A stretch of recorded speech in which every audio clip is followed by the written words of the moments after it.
এইটা যে লিপি লেখা হয়েছে এটা নাম দিয়েছি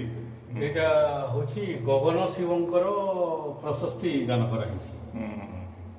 তারপরে এই ক্ষেত্রর প্রশস্তি গান করা হয়েছে তারপরে মন্দির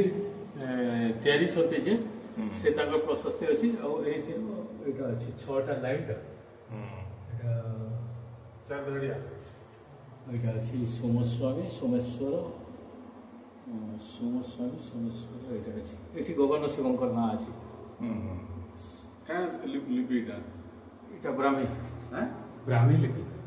ব্রাহ্মী লিপি এটা ডান পড়ে যেটা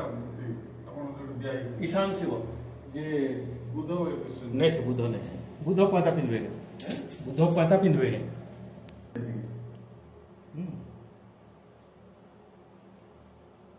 ବୁଧ ପନ୍ଥା ନେବେ बुध केना पाता पिंधवे ମୁଣ୍ଡି ଦେଖୁନ କେନ୍ତା ହେଇଛି